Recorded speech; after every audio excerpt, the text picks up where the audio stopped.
Je vous disais bravo et merci pour ce magnifique film qui est vraiment très positif. Et enfin voilà, en fait, ce film est plein de choses qui sont évidentes, enfin qui me paraissent évidentes, qui semblent évidentes, puis qui visiblement ne le sont pas pour tout le monde. En fait, c'est ça qui est assez incroyable avec ce film. Euh, ouais, enfin voilà, toutes les choses qui sont dites, que ce soit au niveau de la sylviculture, des vignes, pour aussi la sensibilisation aux enfants, planter des arbres et tout, c'est des choses qui paraissent tellement logiques et puis en même temps qui sont largement minoritaires pour l'instant. C'est un petit peu évidemment le problème et c'est là-dessus qu'il faut se battre. Aux arbres citoyens, comme c'est dit à un moment donné dans le film. Euh, enfin voilà, qu'est-ce que, par rapport à ça, justement, je crois que vous avez, après le film, engagé une action concrète pour aller dans le sens de ce qui est dit dans le film. Est-ce que vous voulez peut-être en parler? Oui, alors c'est vrai que bon, déjà, je suis ravie que tout ça sonne comme une évidence parce que finalement, en fait, là, il s'agit surtout d'exhumer en fait des connaissances qui appartiennent au bon sens collectif en fait, hein, que ce soit la sylviculture douce, les principes de régénération. On n'a pas parlé de tous comment dire, les types de bûcheronnage qui se font en fonction des cycles de lune pour pouvoir avoir des meilleures qualités de bois. L'agroforesterie dont on parle beaucoup dans le documentaire et qui sont en fait des pratiques ancestrales qui étaient là depuis toujours et qui sont beaucoup pratiquées encore dans les pays du Sud. Et puis voilà, cette idée d'être en lien avec notre biotope originel, puisque finalement, à l'échelle de la vie de notre espèce, on aura quand même beaucoup plus passé de temps dans un biotope forestier, à côté des arbres, parfois même au cœur des arbres, que sur des environnements bitumés et urbains. Et donc en fait, une grande partie de notre mémoire cellulaire, presque même génétique, est très associée à cet environnement végétal. Donc voilà, je suis bien contente que ça semble comme une évidence, puisque c'est le meilleur moyen de faire revenir ça dans nos vies spontanément. Et en effet, comme il y avait beaucoup d'évidences qui me sont moi aussi apparues en faisant ce film, puisque finalement, quand on fait un film, c'est une découverte. C'est vrai le fait d'enquêter, le fait d'être amené à écouter des gens qui sont des éclaireurs en fait, ou des défricheurs.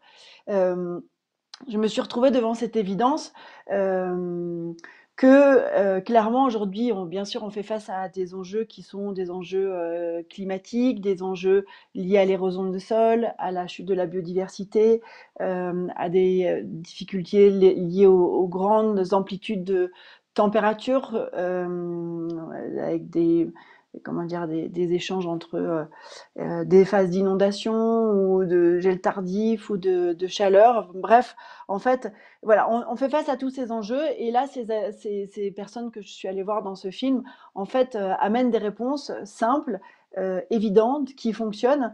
Et en fait, tout l'enjeu, c'était de dire comment est-ce qu'on on change d'échelle, en fait, comment on arrive à faire que ces gens ne soient plus juste des pionniers isolés, mais en fait que ce qu'ils nous ont apporté devienne la norme et devienne de nouvelles évidences communes.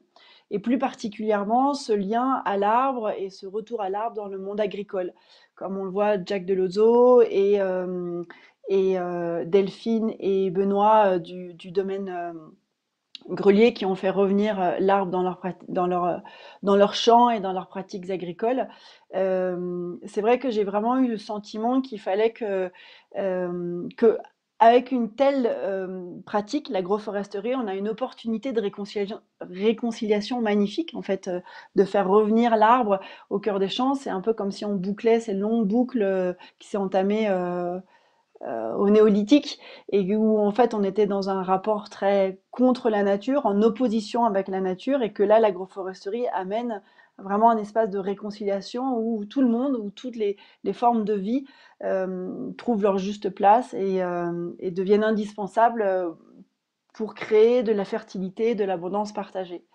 Et donc, je me suis dit qu'il faut vraiment, enfin, je pense que l'agroforesterie, c'est un modèle de société, c'est un modèle sur lequel il faut vraiment miser. Et, Et pour déployer en fait comment dire, ce mouvement, j'ai décidé de créer une association qui s'appelle Des enfants et des arbres et qui en fait très concrètement invite des enfants et des écoliers du CM1 jusqu'à la 6e, donc des collégiens, à accompagner les agriculteurs de leur territoire dans le retour des haies bocagères et des arbres en agroforestier. Et donc, voilà, là, on a notre seconde année de plantation, puisqu'en fait, ce film a été diffusé à l'origine sur France 5 en mars 2020, donc c'était il y a 2 ans. Et depuis, eh bien, on a organisé 2 campagnes de plantation des enfants et des arbres. Et donc, c'est l'équivalent déjà de 90 agriculteurs partout en France qu'on a accompagnés, que 3000 enfants ont accompagné pour planter l'équivalent de 18 000 arbres déjà en bord de parcelles et au cœur des champs. Voilà, c'était une Ouais, très c'est longue vraiment, c'est réponse. magnifique. Magnifique. Non, c'est vraiment. Donc ça s'est fait en fait suite au film. Vous avez eu l'idée de créer cette association.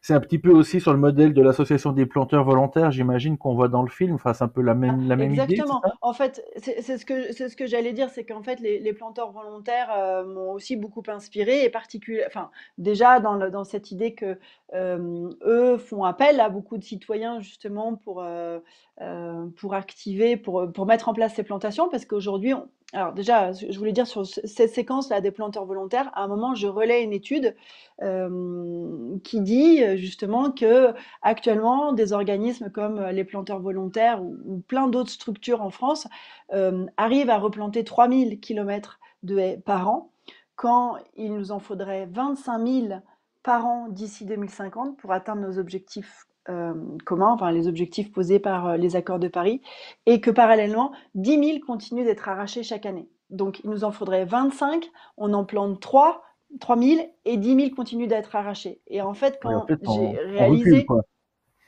on continue de reculer, on est toujours voilà, à crédit. Et donc vraiment, j'ai eu ce sentiment que finalement, le seul élément qui pourrait faire qu'on se ressaisirait de cette évidence commune, que l'arbre est notre partenaire euh, pour la société civile, mais c'est un excellent partenaire pour le monde agricole, eh bien, il fallait que, en fait, ce défi devienne vraiment un défi commun et que le monde agricole ne soit plus seul, en fait, à faire braquer le paquebot, puisque en vérité, c'est vrai que ça fait 70 ans, bien 60 ans qu'on a dit au monde agricole, il faut enlever des haies. Il y a eu le remembrement, comme je le dis dans le film, qui a fait qu'on a arraché 700 000 km de haies, donc 2 fois et demi la distance qui nous sépare de la Lune. Donc ça, c'était des projets politiques, c'était un projet de civilisation, même c'était dans cette idée que le monde agricole, avec ses produits, avec ses machines, avec sa technologie, allait pouvoir vivre en totale, comment dire, déconnexion du monde naturel, qui n'aurait pas besoin en fait, qu'on allait pouvoir juste utiliser le sol comme un simple support, et puis que finalement on arriverait à, eh bien nous, à grandir, à prospérer comme ça. Aujourd'hui, voilà, on a ce recul.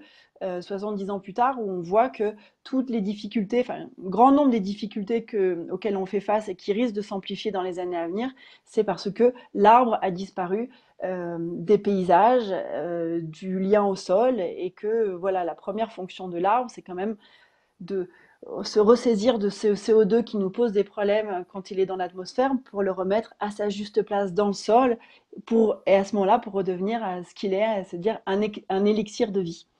Et donc voilà, en combinant toutes ces inspirations, les planteurs volontaires, tous ces agriculteurs, tous ces pionniers, je me suis dit que moi aussi, il fallait que comment dire, je transforme ce film en mouvement. Et en fait, j'ai un peu l'habitude de dire que pour moi, ce film, en fait, est la bande-annonce de ce que nous sommes en train d'écrire collectivement sur les territoires, puisque à chaque plantation, et là donc maintenant on en est à 90, eh bien c'est des histoires, c'est des rencontres, c'est des dizaines d'élèves qui rencontrent un agriculteur, qui prennent conscience de ce que c'est prendre soin de la terre, quels sont les défis des agriculteurs, de nos paysans, et en fait qui prennent leur avenir en main en les mettant dans la terre. Oui, au fait, c'est bien plus qu'un film, c'est vraiment le début d'une aventure humaine ou d'aventures humaines au pluriel, justement avec toutes ces rencontres et puis toutes ces personnes qui sont impliquées, c'est vraiment magnifique. Quand on parlait Et le film d'évidence, d'ailleurs, pardon, mais le oui, film est au cœur du projet puisqu'en fait il est fourni, on fournit une mallette pédagogique aux enseignants partenaires en fait, et bien sûr le film l'aurait fourni avec la possibilité de le découper parce je l'avais aussi un peu pensé pour qu'il soit modulable. On peut le regarder en chapitres en fait, et donc les mhm, enfants le regardent en tout ou partie. très, très bien. Oui, quand on voit enfin, quand on voit, on entend les chiffres que vous avez cités par rapport à ces haies qui sont plantées, puis en même temps qui continuent à être arrachées, c'est là qu'on voit que l'évidence ne l'est pas encore pour tout le monde. Est-ce que vous avez quand même l'impression qu'il y a un petit peu des changements de mentalité, parce qu'il y a, enfin, voilà, il y a quand même une sensibilité verte qui arrive, il y a beaucoup de discours, il y a beaucoup, on parle réchauffement climatique tout le temps, etc. Est-ce que vous avez quand même l'impression que maintenant c'est un peu plus facile, entre guillemets, de convaincre des paysans de planter des haies dans leurs champs? Parce que j'imagine, on le voit pas trop dans le film, hein, on voit juste ces gens qui vont planter des arbres comme ça. C'est clair qu'on va pas planter des arbres n'importe où. J'imagine qu'il faut quand même que le propriétaire du terrain soit d'accord. Est-ce que vous avez l'impression que c'est assez facile de convaincre les paysans maintenant, ou est-ce qu'il y a encore une résistance très forte? Et puis bah il y a tous ceux qui enlèvent les haies. Vous dites qu'il y a 10 000 kilomètres qui sont enlevés chaque année. Euh, à quelque part, ça paraît à l'envers du bon sens. C'est le contraire de l'évidence, justement. Oui, mais en fait, je dirais que ça bouge très fort. Vous voyez, aujourd'hui, là, sur le chemin des vacances, on a fait un stop du côté de Beaune et on s'est baladé dans les vignes, voilà, sur les coteaux, là. Et bien, il n'y avait pas un seul arbre. Et on a rencontré des gens qui travaillaient justement dans les vignes pour aller les interroger, parce que moi, j'ai toujours un peu cette idée de et vous voudriez pas venir planter des arbres avec nous? Qu'est-ce que vous en pensez? Est-ce que ça Et là, je vois qu'on voit très bien que quand on posait les questions bien aux ouvriers, aux viticulteurs travaillant au milieu de leurs vignes, ça semblait vraiment comme une absurdité, hein, même de leur proposer ça. Il n'y a pas de sens parce que là, en l'occurrence, c'est des parcellaires qui sont très serrés. Et, il y a une comment dire, une pression foncière qui est très forte, et donc ça leur semble totalement inimaginable en fait de faire ce qu'on voit dans le film, c'est-à-dire que de planter des fruitiers en cœur de parcelles, ce qui est quelque chose qui était là traditionnellement, puisque comme on le dit en fait, la vigne c'est une liane forestière, et elle a ces petits, comment dire, je me souviens plus, j'ai oublié le terme, mais en fait ces petites tourniquets là qui s'attachent. Et à la base, c'était pas pour s'accrocher à du fil de fer, c'était pour s'accrocher à des branches. Donc il y a une vraie évidence, même une physiologie en fait de la vigne, mais qui a disparu totalement. Voilà, de la logique agricole. Donc, il y a des endroits où ça avance, mais c'est pas à pas en fait. Et donc, il y a des gens qui ont envie de planter. Là, actuellement, il y a un plan de relance qui a été lancé par le gouvernement, et donc je pense qu'il y a quelques milliers de kilomètres de haies qui ont été plantés cet hiver, et ça va continuer. Mais c'est aussi, en fait, c'est pour ça tout le projet des enfants des arbres, il est là pour euh, c'est-à-dire pour réécrire un récit commun en fait. C'est-à-dire que les agriculteurs, ils vont pas changer seulement parce que maintenant on leur dit que c'est bien. En fait, c'est comme ça parce que même dans les formations agricoles, c'est pas du tout une évidence. C'est pas, c'est au bon vouloir des formateurs en fait d'amener les vertus de l'arbre dans le cursus agricole. Oui, alors Euh, c'est peut-être par là qu'il faudrait commencer, hein, en fait. Commencer par expliquer dans les écoles d'agriculteurs que l'importance de cette enfin cette agriculture, oui, agroforestière finalement. C'est par là qu'il c'est faudrait commencer. l'agroforestière. C'est par là qu'il faudrait Oui, mais c'est commencer. Ouais. exactement. Non, mais c'est le temps long en fait, ça veut dire rééduquer, ou je veux dire, les formateurs d'aujourd'hui, en fait. Donc, c'est du temps long. Mais en effet, les lignes bougent, hein, quand même. Les lignes bougent. Et en fait, la proposition des enfants et des arbres, elle vient aussi dans l'idée que, en fait, les agriculteurs ne changeront pas si on les attaque de façon frontale en leur disant Mais comment ça, vous n'avez pas d'arbres? Mais comment ça, vous voulez pas remettre des arbres? En fait, il y a une dissonance pour eux. On leur a dit pendant 70 ans qu'il fallait faire 100, et d'un coup, il y aurait une obligation de remettre. C'est vrai que c'est compliqué à accepter.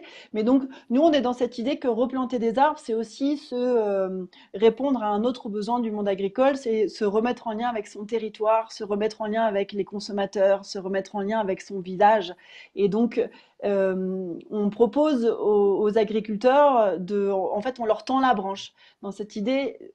C'est pas seulement à vous de faire cette transition, c'est un monde qui est en général déjà fatigué, c'est compliqué, c'est des gens qui sont pris par de très nombreuses contraintes.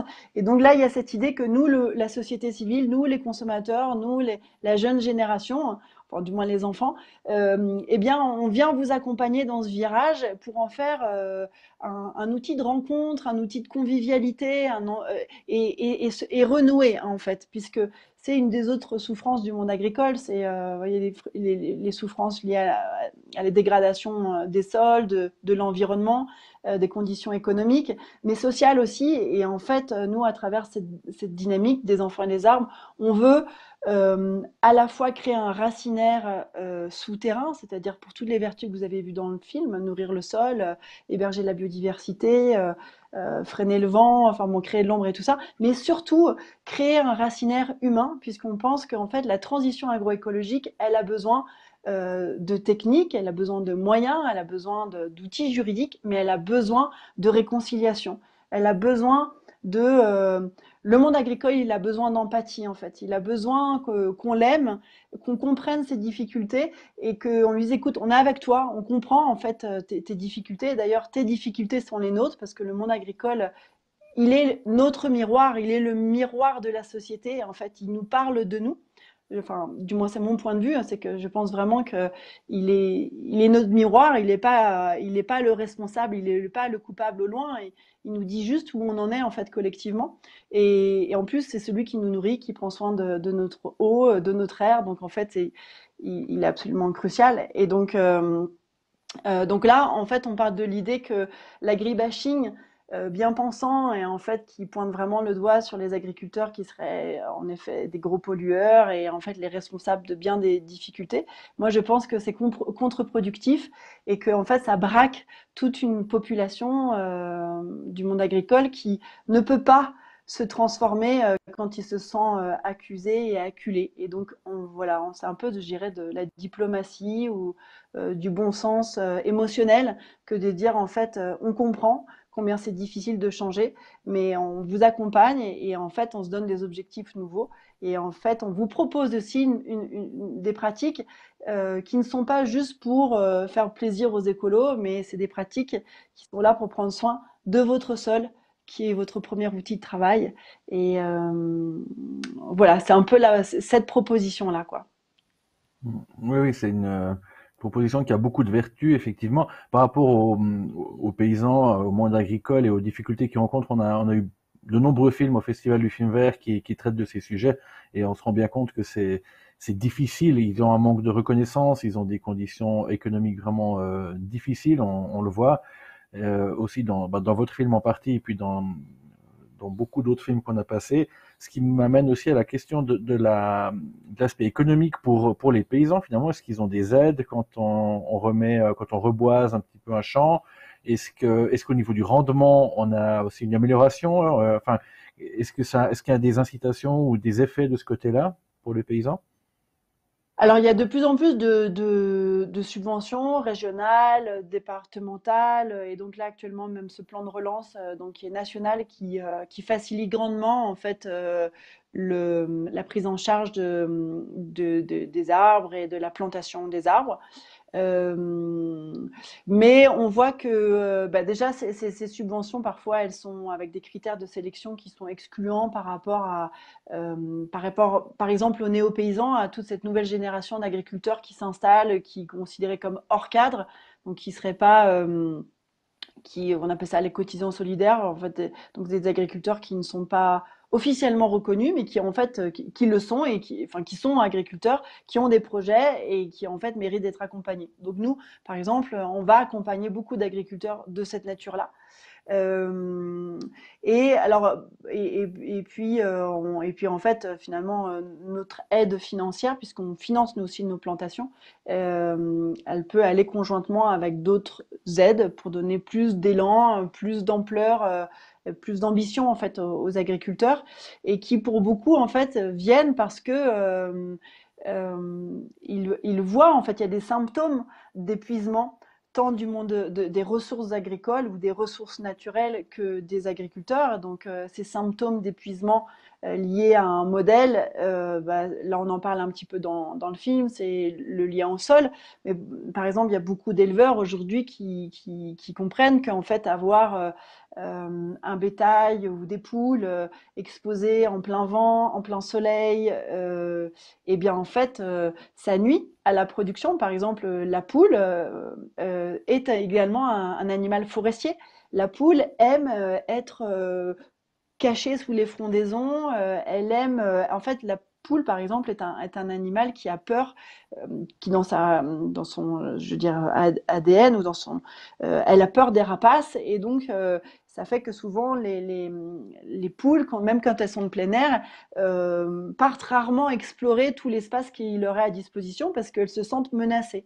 Alors que quand on fait revenir l'arbre et des arbres fruitiers, par exemple, au milieu d'un parcours volaille, eh bien, d'un coup, elles sont à l'abri du soleil, elles sont à l'abri des rapaces, et en plus, elles vont avoir des compléments alimentaires liés aux fruits qui tombent, aux feuilles, et donc elles vont manger plus diversement, elles vont se répartir plus amplement sur le territoire dont elles disposent, et donc par exemple les fientes et les déjections ne vont pas stagner dans un même endroit, et donc il y aura moins de risques de développement de maladies, et donc moins d'usage de produits. Enfin bon voilà, donc je dirais que la poule agroforestière c'est absolument magique, et en fait maintenant on commence à avoir des contrôles sur la qualité des œufs agroforestiers, où on voit que les taux, alors je ne pourrais plus aller dans le détail, mais finalement, l'œuf agroforestier n'est pas le même œuf que d'une aire de plein air, tout simplement, et encore moins, bien sûr, d'une poule de batterie.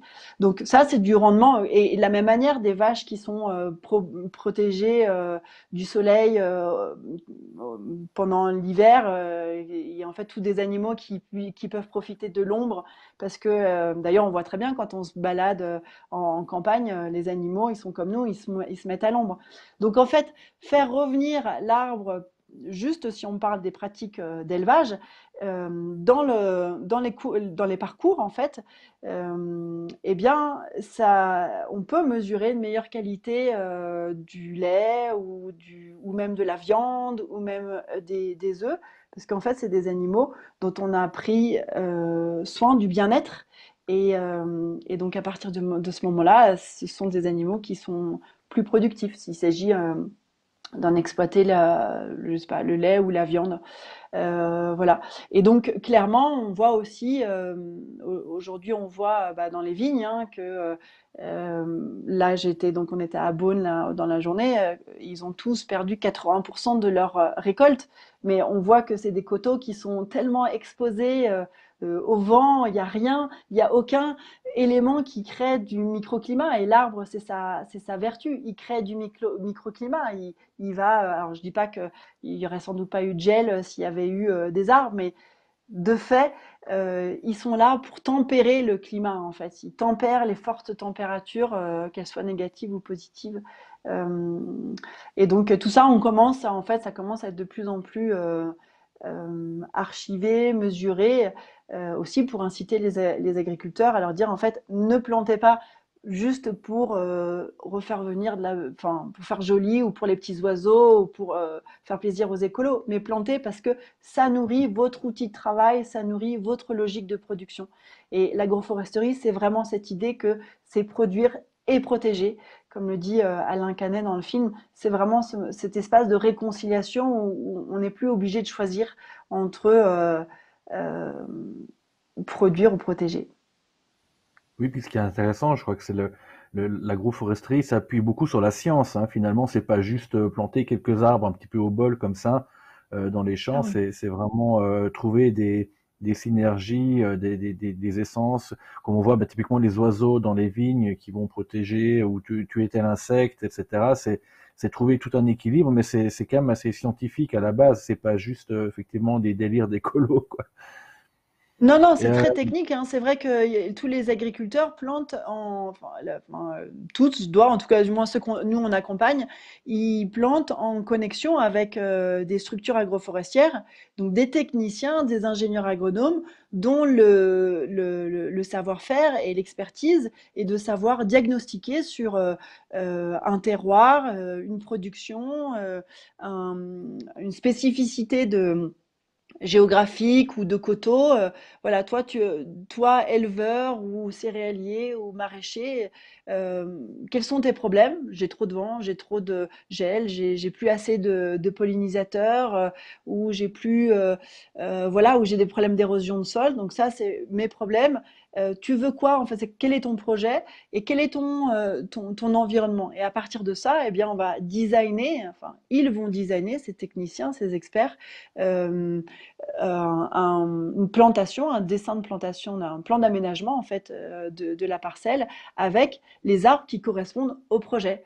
Puisque qu'on veuille une haie mellifère, ou une haie coupe-vent, ou une haie pour se protéger par exemple de produits voisins qui seraient épandus par des voisins, mais ou qu'on veuille une haie je sais pas, fruitière, bon bah de fait c'est pas le même dessin et le même design. Donc en effet il n'y a pas d'improvisation tant dans la conception que dans la mise en œuvre d'une plantation d'arbres pour qu'elle soit pérenne. alors, je ne sais pas dans quelle mesure vous pourrez répondre à cette question, mais vous savez, le festival a lieu en France, mais aussi en grande partie en Suisse. Est-ce que vous savez ce qu'il en est au niveau de la politique, justement, des haies et de l'agro-sylviculture l'agroforesterie, pardon, en Suisse? Non, alors je dois avouer que je sais pas où ça en est exactement. Voilà, je sais qu'en Suisse vous avez quand même euh, une figure éminente dans toutes ces réflexions-là, qui est Ernst Zürcher, qui est vraiment très proche de ces milieux agroforestiers et avec qui j'ai eu la chance, qui d'ailleurs hein, est intervenu à notre dernier webinaire. Donc Ernst Zürcher qui a fait le fameux livre qui intitulé L'arbre entre visible et invisible et qui est vraiment euh, je veux dire, c'est un amoureux, un ambassadeur de l'arbre et vraiment une des personnes qui met le mieux en lumière le génie absolu de l'arbre. Et donc, voilà, je sais que vous avez des figures importantes, mais sur la législation suisse sur ces thématiques agroforestières, je dois avouer que je peux pas Ok. vous en dire plus. Bon, pas de souci, on va passer la question. Ernst Zürcher, d'ailleurs, qui est bien connu du festival, il est régulièrement invité à différents endroits. Je crois qu'encore cette année, J'imagine. il va venir à plusieurs projections pour, bah voilà, quand on parle d'arbres, effectivement, c'est assez souvent son nom Ouais, qui ouais, revient. ouais. Et puis, il vient toujours très volontiers. Et il est vraiment passionnant. Je vous invite à aller voir sur le programme du festival. Vous verrez, mais je sais qu'il intervient plusieurs fois cette année. Et puis bon, en Suisse, c'est vrai qu'on a, alors je sais pas hein, la situation, mais on a tendance à avoir des parcelles plus petites, aussi à cause de la géographie qui fait que c'est comme ça. On n'a pas des très grandes exploitations. Mais enfin, c'est vrai que dans les plaines, il me semble il y a pas encore énormément d'arbres quand même, hein. Euh, je voulais revenir sur la question plutôt vraiment de la sylviculture qu'on voit au début du film. Il y a ces grandes, donc là je m'éloigne un petit peu de l'agroforesterie. La sylviculture, on voit ces grandes forêts artificielles avec ces alignements d'arbres, etc. Et à un moment donné, on dit il faut adapter la forêt à l'industrialisation. C'est quand même une phrase assez choquante. Et puis là aussi, ça va à l'envers des évidences dont on parlait tout à l'heure. Et puis moi, j'ai lu récemment une citation qui m'a un peu fait réfléchir, qui venait de Ikea. D'après Ikea, seulement 3% des consommateurs sont prêts à payer plus cher pour des produits fabriqués écologiquement. Bah, je trouve que c'est dramatique parce que si on en est là, évidemment, les choses sont pas prêtes de changer. Si les gens sont pas prêts à payer plus cher pour des choses de meilleure qualité, Enfin, voilà, je sais bien que tout le monde n'a pas forcément les moyens, mais 3%, ça m'a choqué et je me dis qu'effectivement, si c'est vrai, alors peut-être que c'est juste une excuse pour pas faire d'efforts, mais si c'est vrai, c'est un petit peu déprimant. Je sais pas, qu'est-ce que vous en pensez? Oui, alors après, moi, je vais avoir, je pense que c'est un chiffre qui est vrai. Enfin, ça me semble. Alors moi, pour lutter contre l'accablement en fait qui peut venir de la lecture de ce genre de chiffres, je me dis que peut-être qu'il y a pas si longtemps, peut-être que le chiffre était de 2,5 et que prochainement il sera à 3,5. C'est-à-dire que c'est vrai que ces prises de conscience restent pour le moment largement minoritaires. Ou alors il y a la prise de conscience et il y a toute la difficulté de passer de la prise de conscience, de l'intellectualisation d'une situation à la mise en acte. Et ça, c'est pas simple. Et je pense que c'est le vrai défi qu'on a collectivement. Mais je pense que cette minorité, elle est grandissante. Et donc, je me rassure quand je suis moi aussi un petit peu accablée par eh bien la vague qui arrive ou les enjeux en fait au casse en me disant que finalement cette minorité, que le mouvement est en notre faveur en fait, que comment dire l'élan et il va vers ceux qui veulent, qui sont prêts à renoncer, sont prêts à faire les économies, qui sont prêts à aller chercher le producteur, qui sont allés voilà, je pense que voilà, qu'aujourd'hui, il y a peut-être 3% et que peut-être dans 2 ans, il y aura 3,5 et ça sera sans doute peut-être pas assez rapide, mais voilà, j'ai pas vraiment de réponse à ça puisque moi, je peux vous dire que je suis sur cette thématique depuis bien 20 ans et donc je trouve que maintenant, en fait, c'est devenu on est de plus en plus nombreux, c'est devenu un sujet courant.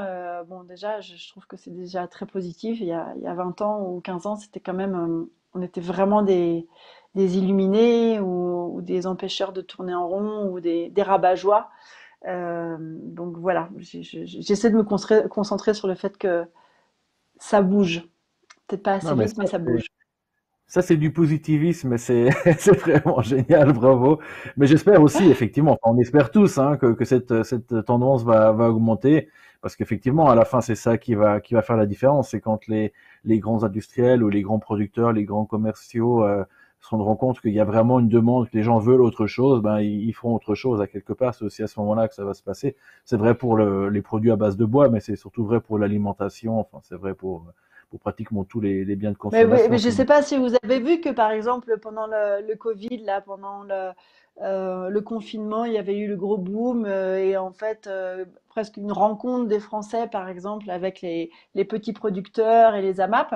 Et puis Oui. aujourd'hui, il manque désespérément de clients, en fait. Les gens sont revenus sur leurs pratiques de consommation dans les grandes surfaces et que voilà, c'est difficile pour beaucoup de petits producteurs qui ont une chute de, comment dire, de consommateurs.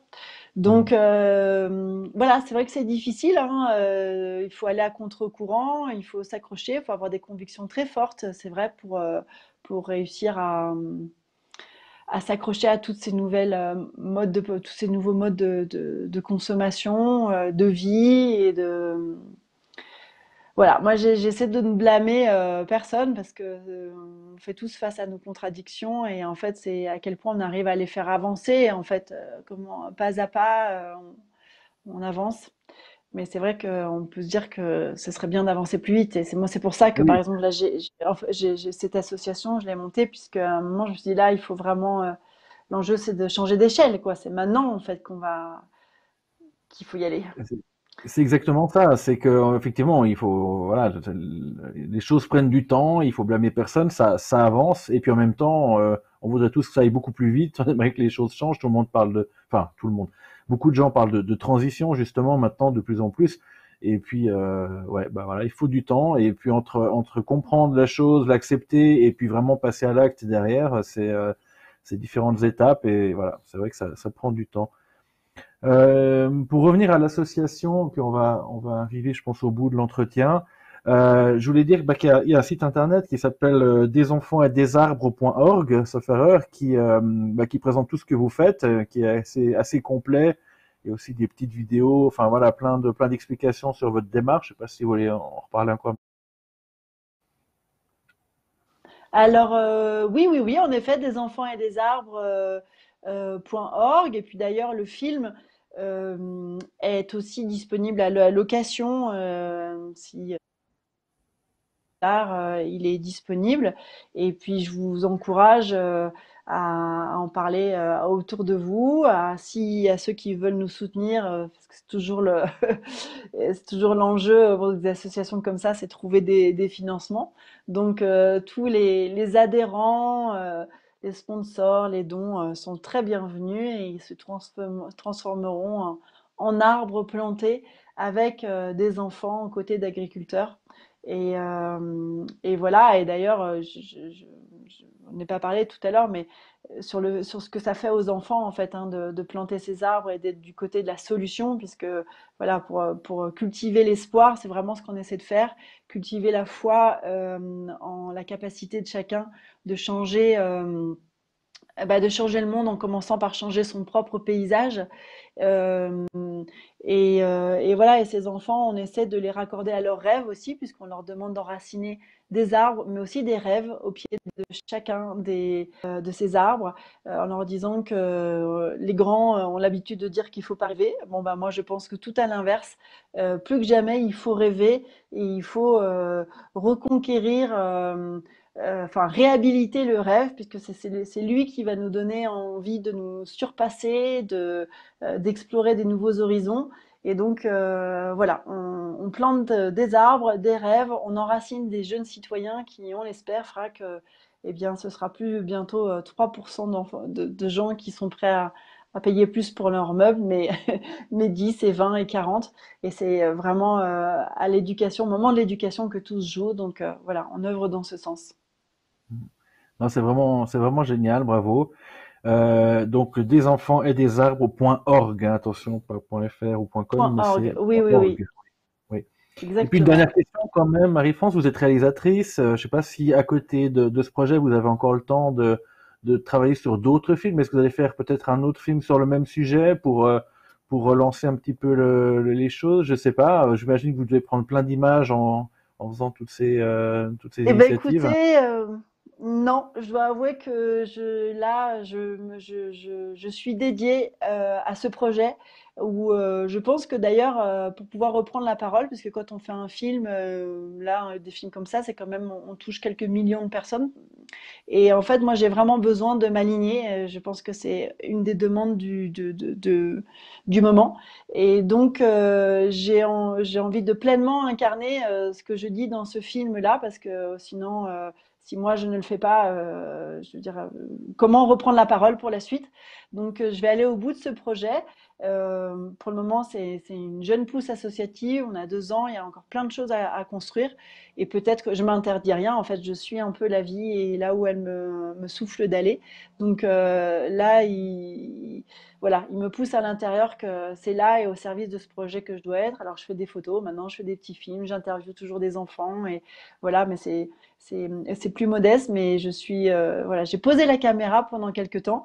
Et puis on verra il y a d'autres sujets qui me viennent, mais voilà, je suis passée du côté des faiseurs, même si faire un film, c'est faire parce que c'est transmettre.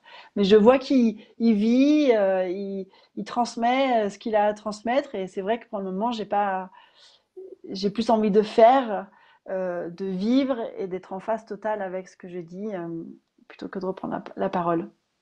Vous pourriez presque être le sujet d'un autre film fait par quelqu'un d'autre. Pourquoi pas, à bon entendeur, si des gens ont envie de. Enfin, moi toute seule, non, mais en tout cas, donner des pistes. En effet, il y a des choses à raconter sur le projet des enfants et des arbres, Hmm. mais c'est surtout qu'il y a tellement, il y a un écosystème d'humains passionnant. Et en fait, c'est vrai que ce vivier d'agriculteurs qui se remet en question et qui fait bouger les lignes et qui se bat sur les territoires, voilà, c'est absolument passionnant. Et ça permet de garder beaucoup d'espoir. Et moi, ça y est, j'ai trouvé l'espace sur lequel me concentrer. et me nourrir et me régénérer, en fait, et régénérer ma foi en demain, ma foi en l'humanité. Voilà, donc je me concentre très fort sur ce petit espace et ça me permet de passer les tempêtes du moment, hein, entre le Covid et ce que l'on vit là très concrètement actuellement. Voilà, donc parfois, faut se concentrer sur une petite œuvre. Voilà, c'est une petite œuvre, mais j'y mets, c'est une petite lumière parce que je pense qu'on est tous détenteurs et dépositaires d'une petite lumière. Moi, j'ai ma petite lumière et voilà, j'ai décidé d'en prendre soin pour que un maximum de gens puissent venir s'éclairer et se réchauffer. Et donc, je fais en sorte qu'elle reste allumée. C'est passionnant et enthousiasmant en tout cas. Merci beaucoup et vraiment bravo pour ce que vous Avec faites. plaisir, Nicolas. Merci aussi pour cet Et merci entretien. vous aussi. Et Bah, merci bonnes aussi à vacances vous, du hein, parce coup. que en fait, oui, mais merci, mais je voulais vous dire aussi à vous, enfin, le festival des films verts, et puis en fait, parce que vous, voilà, vous êtes aussi des rassembleurs, vous mettez en lien beaucoup d'acteurs, voilà, les réalisateurs, c'est bien sûr, c'est des transmetteurs, mais qui mettent en lumière beaucoup de gens qui s'activent sur les territoires et qui nous disent que il faut continuer d'espérer et qu'il faut pas lâcher et que l'optimisme c'est une discipline, c'est un art martial. C'est tous les jours, il faut redécider d'être optimiste et de croire en nous. Et en fait, voilà, des moments comme de rassemblement comme votre festival, eh bien, ça fait partie de cet écosystème. Donc, un grand merci à vous et à votre équipe. Bah, merci beaucoup. Le Festival du film vert, donc Avec 17e édition, ça commence dès le 1er mars, première projection. La journée d'ouverture, ce sera le 5 mars avec la remise des prix. Et puis après, il y a plus de 200 projections dans 50 villes différentes jusqu'à mi-avril. Tout le programme est sur festivaldufilmvert.ch ou .fr. Et puis voilà, bah merci beaucoup Marie-France et bah, merci, bonne bon festival à continuation, vous alors. longue vie à des enfants et des arbres et Merci. bonne soirée. Merci. Vous aussi, à bientôt. Au revoir. Au revoir.